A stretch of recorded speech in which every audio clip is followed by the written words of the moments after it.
Olá!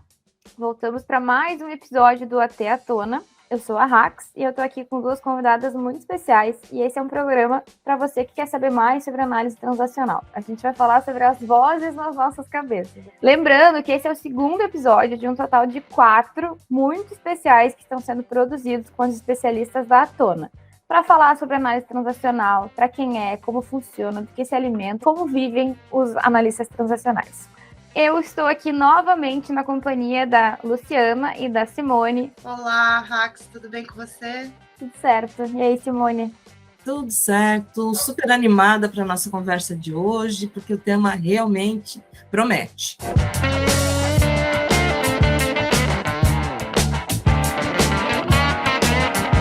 E o papo agora é sobre as vozes nas nossas cabeças.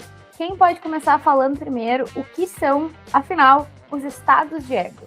Bom, eu tenho algo bem chocante para revelar, que é: eu ouço vozes. E com qual frequência? Quase todos os dias, mesmo quando não tem ninguém por perto. E eu tenho certeza que não sou só eu. Sabe quando a gente faz algo que não deu muito certo e lá dentro da nossa cabeça a gente ouve alguém dizendo assim: mas de novo? Isso é uma cabeça de vento mesmo. Ou quando a gente encontra aquele vizinho chato que fica falando sobre as doenças e uma vozinha grita dentro da cabeça da gente: atravessa a rua, atravessa rápido antes que ele te veja. Então, quem nunca? Essas são as vozes que eu estou falando, né? E essas vozes, elas são manifestações da nossa estrutura de personalidade. São como se fosse um conjunto de pensamentos, sentimentos e comportamentos já pré-programados desde lá da infância, e que são acionados conforme a gente vai interagindo com os outros, em vários contextos diferentes, né? A análise transacional organiza a nossa estrutura de personalidade em 3 partes, chamados estados de ego. E cada estado de ego tem um conjunto próprio de pensamentos, sentimentos e comportamentos típicos. São chamados de estado de ego pai, adulto e criança. Olá! Voltamos para mais um episódio do Até à Tona. Eu sou a Rax e eu estou aqui com duas convidadas muito especiais e esse é um programa para você que quer saber mais sobre análise transacional. A gente vai falar sobre as vozes nas nossas cabeças. Lembrando que esse é o segundo episódio de um total de 4 muito especiais que estão sendo produzidos com os especialistas da Atona, para falar sobre análise transacional, para quem é, como funciona, do que se alimenta, como vivem os analistas transacionais.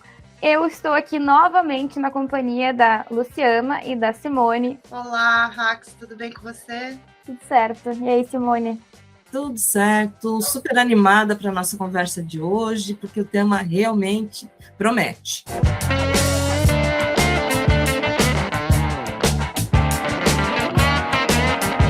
E o papo agora é sobre as vozes nas nossas cabeças.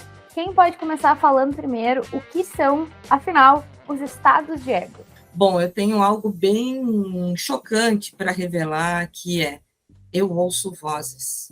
E com qual frequência? Quase todos os dias, mesmo quando não tem ninguém por perto. E eu tenho certeza que não sou só eu. Sabe quando a gente faz algo que não deu muito certo e lá dentro da nossa cabeça a gente ouve alguém dizendo assim: mas de novo? Isso é uma cabeça de vento mesmo. Ou quando a gente encontra aquele vizinho chato que fica falando sobre as doenças e uma vozinha grita dentro da cabeça da gente: atravessa a rua, atravessa rápido antes que ele te veja. Então, quem nunca? Essas são as vozes que eu estou falando, né? E essas vozes, elas são manifestações da nossa estrutura de personalidade. São como se fosse um conjunto de pensamentos, sentimentos e comportamentos já pré-programados desde lá da infância, e que são acionados conforme a gente vai interagindo com os outros, em vários contextos diferentes, né? A análise transacional organiza a nossa estrutura de personalidade em 3 partes, chamados estados de ego.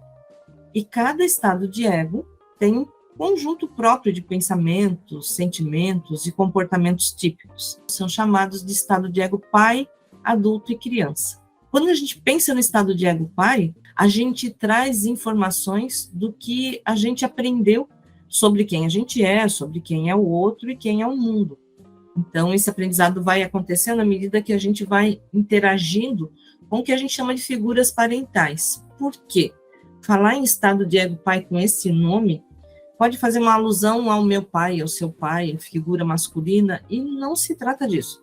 A gente está falando de pessoas que foram autoridade, que nos influenciaram na infância, pai, avô, professor, cuidador, enfim. Então, em termos práticos, nessa instância da personalidade, estão os nossos valores pessoais, o certo e errado, as regras de convívio, conclusões que a gente tira sobre a vida, e também sobre o que é aprovado e desaprovado por essas pessoas que foram importantes para nós. Mas a gente tem um outro estado de ego menos sisudo, assim, que guarda em si as conclusões que a gente tirou da vida a partir dos nossos sentimentos lá em determinadas relações e contextos que a gente viveu. As emoções, raiva, alegria, tristeza, aí estão a ansiedade, afeto, a possibilidade de se relacionar com os outros. É aqui também que estão os nossos desejos, a busca pelo amor, pelo afeto, pelo prazer, em evitar o desprazer, bem como e principalmente o atendimento das nossas necessidades. Aquela voz na cabeça que diz assim, corre, atravessa a rua antes que o vizinho te veja, provavelmente é o nosso estado de ego criança se manifestando. E por fim, a gente tem o estado de ego adulto. Diferente dos outros anteriores, esse estado de ego está relacionado ao contexto aqui e agora. Seu trabalho é ouvir, reconhecer e também dialogar com os outros estados de ego, com as nossas vozes internas, e analisar a nossa realidade externa no aqui e agora, comparando com o que está acontecendo dentro, para decidir que comportamento será melhor, mais adequado em determinado momento. Eu acho que todo mundo que escuta na expressão estados de ego pela primeira vez, pensa assim, será que tem alguma coisa a ver com psicanálise, né? O que o Freud tem a ver com isso? Já que você trouxe o Freud para a conversa, que Freud explique, então. A semelhança aqui, nesse caso, não é mera coincidência. Vamos falar um pouquinho, então, sobre os egos, estados de ego e onde é que as coisas se assemelham e se diferenciam. A psicanálise, ela fala sobre 3 subpersonalidades em conflito. Uma que busca satisfazer os nossos desejos o tempo todo, uma que adapta essa procura ao que é possível em determinado contexto, e uma terceira totalmente desmancha prazeres, chata de galocha, que quer ditar regras o tempo todo, faça isso sentido ou não no contexto do aqui e agora. Essas 3 subpersonalidades são os famosos id, ego e superego. Já a AT também se ocupa com a estrutura de personalidade, mas ela não fala mais em id, ego e superego, ela vai falar em estados de ego pai, adulto e criança, como a Simone acabou de apresentar aqui para nós.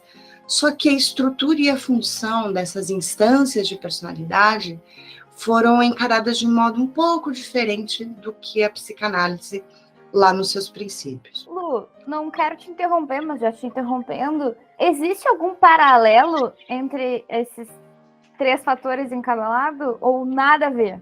Sim, tem um paralelo, sim. Se a gente pensar na função pensada para essas subpersonalidades da psicanálise e para os estados de ego na análise transacional, eles têm uma correlação, sim. Por exemplo, o estado de ego criança seria o equivalente ao id na psicanálise. E ela representa os aspectos emocionais aprendidos durante a infância, como a Simone nos falou.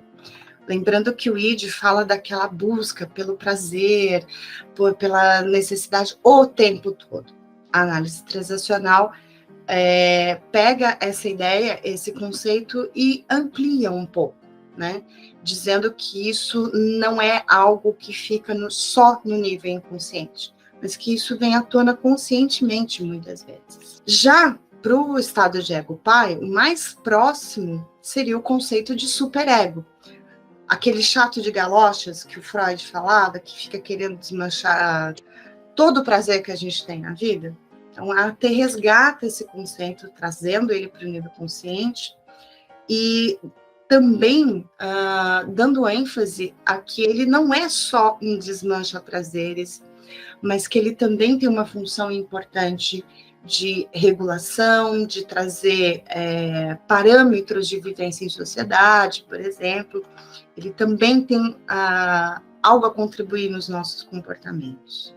E o estado de ego adulto, por sua vez, seria o equivalente ao ego da psicanálise. E ele representa o pensamento racional, objetivo e lógico. E aqui também, como na psicanálise, ele tem um grande trabalho de não meter a gente em encrenca, né? De manter a gente longe das encrencas. Então, tem uma correlação entre eles. Eu percebo uma diferença bem clara de aplicação, né, de como eu vou trabalhar essas questões. Então, quando eu estou na terapia, minha mãe brinca muito que eu vou para terapia para chegar à conclusão que tudo é culpa dela. E na psicanálise a gente trata muito, né, de questões da infância e é muito mais sobre como eu reajo às coisas, né, como eu sinto o que está acontecendo com base em todo o meu contexto. E na análise transacional a gente entende a conversa do estado de ego criança com o estado de ego adulto para chegar num consenso, assim, é uma coisa muito mais aplicada, assim. Mas vocês duas já comentaram sobre as encrencas. O que são elas? Expliquem pra gente.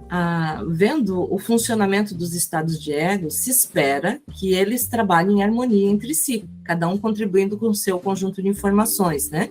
Todas elas muito importantes para as relações interpessoais. A criança buscando satisfazer as necessidades, estado de ego pai avaliando o que é certo, o que é ético, o que não é, estado de ego adulto ponderando tudo isso. Mas, como disse a Lu também, às vezes as coisas encrencam e, tecnicamente, a gente chama isso, dentro da TED, de disfunções. Vamos imaginar que o liga e desliga, né, o conjunto de pensamentos, sentimentos e comportamentos de um estado de ego é uma quantidade de energia que é direcionada para cada um deles, né? Essa energia pode ser direcionada de forma consciente ou não, e depende muito da realidade interna de cada um. Quando a gente não tem uma quantidade de energia bem distribuída entre os 3 estados de ego, a gente pode concentrar tudo em um só ou em 2 deles, e aí a gente rouba a energia de um outro, impedindo ele de atuar. Então, quando a gente não consegue atuar com o estado de ego, não está com essa energia bem distribuída, o resultado é um comportamento disfuncional, às vezes estereotipado e possivelmente inadequado para o contexto. Então, se comportar de forma disfuncional, tem algo muito importante aí, que é o conceito de convites. Quando eu estou numa postura, numa atitude extrema de algum comportamento, eu acabo convidando o outro a reagir a esse meu comportamento extremo. Por exemplo, se alguém é super autoritário, arrogante, prepotente, esse meu comportamento é um convite para o outro. E quando a gente convive com pessoas que têm comportamentos assim, às vezes, sem perceber, a gente reage. E quando a gente reage, é como se a gente tivesse aceito o convite para aquele comportamento. Esse é um exemplo de quando o estado de ego pai está disfuncional. Quando tem muita energia num só estado de ego, a gente pode ter comportamentos ou autoritários ou permissivos, porque não tem energia suficiente no adulto para considerar o contexto, decidir se faz sentido estar daquele jeito ou não. Então, vamos pensar no exemplo de uma organização. Um líder com uma disfunção como essa pode assumir um papel muito controlador, crítico, autoritário, criando um ambiente de trabalho bem opressivo e desmotivador para a equipe. Que, neste caso, como resposta ao comportamento disfuncional do gestor, pode não conseguir desenvolver autonomia e se tornar incapaz de decidir até coisas pequenininhas, como escolher a fonte que vai redigir um relatório de entrega. Eu lembrei de um tweet que eu li esses dias e até procurei aqui para falar para vocês, porque eu acho que se aplica um pouco nisso, que é uma menina dizendo assim: nossa, é muito difícil ser adulto e ter que resolver tudo na conversa. Às vezes eu queria morder o coleguinha e me jogar no chão fazendo pirraça. Analisando aqui esse tweet, reconheceu a vontade de deixar o ego criança tomar conta, mas, né, tem que ser adulto, né, tentar resolver na conversa. Minha pergunta agora, vendo todos esses cenários, né, esses exemplos que a Simone deu, como que a gente consegue, nessas situações e outras situações que eventualmente surgem na nossa vida, direcionar um estado de ego específico? A gente está falando de estado de ego pai, adulto, criança, que são 3 instâncias da nossa personalidade. Quando a gente faz essa divisão entre os estados de ego, o objetivo aqui é a gente compreender o conteúdo delas e compreender como é que elas funcionam na prática. Mas é importante a gente lembrar que a gente não se relaciona com estados de ego, a gente se relaciona com pessoas que têm as 3 instâncias de personalidade funcionando e interagindo o tempo todo, né? Não tem como a gente conversar com um estado de ego. Mas é possível a gente se comunicar de uma maneira mais efetiva, mais clara para outra pessoa, quando a gente compreende e ajusta a nossa linguagem, o tom de voz, o estilo de comunicação, conforme o estado de ego que a gente percebe está ativo naquele momento, tanto na gente quanto no outro. Vamos pensar em um exemplo de aplicação prática, né? Que isso é uma coisa que a gente gosta muito na Tona, né? A gente traz teoria sim, mas de que serve a teoria se a gente não consegue aplicar na prática, né? Não é difícil imaginar um pai, né, com as falas típicas de ordens ou conselhos, instruções de como fazer as coisas, ensinamentos, lições. Se eu sinto que a outra pessoa está me respondendo a partir do estado de ego pai, se eu identifico isso, é possível ajustar a minha forma de comunicação para trazer essa pessoa para a conversa. Pode ser muito útil nesta situação usar um tom mais respeitoso, que possa demonstrar para outra pessoa que você está disposto a ouvir os conselhos dela, a ouvir as ponderações dela. Quando você começa a fazer esse ajuste, aquela energia que flui entre os estados de ego e que poderia estar muito concentrada no pai, criando as disfunções que a Simone falou, ela tende a dar uma aliviada. Uma coisa importante também lembrar que a comunicação é uma via de mão dupla, porque como a Simone disse, o meu comportamento é um convite ao comportamento do outro. É importante também pensar que, assim como nós somos seres humanos complexos, cheios de contextos diferentes, cheios de gatilhos diferentes, as outras pessoas também são, né? Fazer essa leitura, como a Lu trouxe, de como a gente está nas nossas reações físicas, emocionais, expressões, como o outro está, e usar da compreensão, e iniciar uma conversa difícil ou dar continuidade com esse contexto. Olha, compreendo que nessa situação você pode estar sentindo dessa maneira. O compreendo tem poder, eu brinco que é tipo o sangue de Jesus tem poder, o compreendo tem poder, porque convida o outro a se abrir.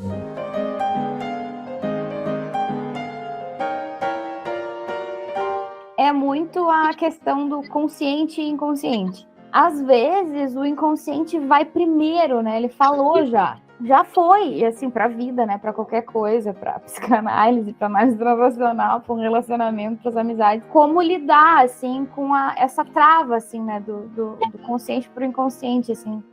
Você tem algum conselho?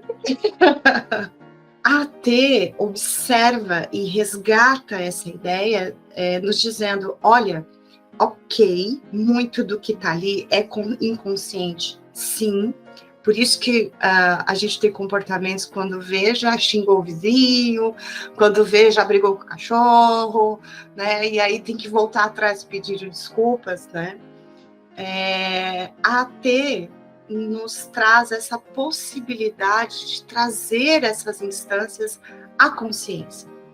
É perfeitamente possível trazer isso à consciência. A partir do momento que a gente está se concentrando em trazer isso à tona, que não acontece de uma hora para outra, que não é no estalar de dedos, é que a gente vai evoluindo e tendo condições de aí sim tomar decisões conscientes e livres desse arcabouço que a gente traz lá da infância para melhorar as relações. E tem um ponto, Rax, que contribui para ampliar e para poder ter uma percepção maior, né? Fazer com que essa consciência venha mais, de uma maneira mais rápida, talvez. Uso 2 termos para isso. Um deles é o drone, ou seja, ampliar a visão sobre o que está acontecendo, fazer esse exercício de olhar de forma mais ampla. E o outro deles é o scanner, ou seja, escanear o que eu estou sentindo. Putz, aconteceu isso, eu estou tremendo, já vi que meu sangue subiu, já vi que eu estou agitada. Então, ter a percepção interna e externa, buscar informações de dentro e de fora É algo do estado de ego adulto. Nossa, essa analogia do drone é maravilhosa. Eu adorei. Vou usar para a vida, porque quando a gente sai um pouco da situação, quando a gente, né, se afasta como um drone, geralmente o que cai a ficha para mim é: gente, o mundo não gira ao meu redor, não é sobre mim. E não é tão grande, não é tudo isso, é só um pontinho que eu tô vendo. Exato, sabe? E aí, isso que tá acontecendo é uma coisinha desse tamanho. Eu sou uma coisinha menor ainda. E isso foi uma coisa para mim que me ajudou a ser menos reativa. Que antes de pensar, meu Deus, o meu chefe é um babaca, eu penso assim, talvez ele só esteja com um monte de coisa na cabeça dele que eu nem sei que existe. Ele tem o chefe dele, que tem o chefe dele, que tem uma reação em cadeia. Então talvez o bom dia atravessado para mim não foi meu Deus, a Raquel é uma incompetente. Eu lembro que eu comentava o seguinte: eu me considero uma pessoa muito tranquila, muito ponderada, se as pessoas vêm interagir comigo de forma educada, tranquila e tal. Agora, se a pessoa vem de uma forma agressiva, torta, eu respondo à altura. E eu achava que estava correto. Aí até que um dia uma amiga da formação chegou para mim e disse assim: se tu percebe que tu fala isso? Eu disse: sim, mas a gente precisa saber se posicionar, né? Ela disse assim: eu vou te convidar a fazer um exercício comigo. Olha só, o drone. Ela disse assim: quando tu diz que se alguém vem conversar contigo de uma forma ok, você responde de forma ok. E se alguém vem conversar contigo de uma forma torta, grosseira, agressiva, você responde à altura, quem manda no seu comportamento? Pesado! Putz, foi um chute no estômago e eu pensei, pelo amor de Deus, parou. E tomei uma decisão naquele dia, quem manda no meu comportamento sou eu. Vocês já ouviram falar no jogo The Sims? Eu tô fugindo do roteiro, né? Mas eu tenho uma família que já tá tendo o terceiro filho. Os Sims agora, eles têm vida própria, né? Eles têm personalidade própria. Eu me deparei com uma situação em que a bonequinha que eu criei, ela tava muito estressada no trabalho, tava muito brava, ela tava com raiva. E aí tu clica no bonequinho e tem as opções do que fazer, né? E tinha a opção ir para baixo das cobertas chorar. Tem mesmo, é verdade. E eu fiquei... Ou ela podia xingar algum colega. Então eu fiquei pensando que são opções que a gente tem, né? Sempre que acontece alguma situação, como a Simone falou, a gente que manda em como a gente vai reagir. Rax, esse exemplo é fantástico. Porque assim, tem um autor na análise transacional que ele escreveu um artigo chamado Opções. E esse artigo é justamente para mostrar para a gente que, sim, é a gente que deveria ter o controle. Ou seja, tua pergunta anterior, o que é ter consciência? É assumir o controle.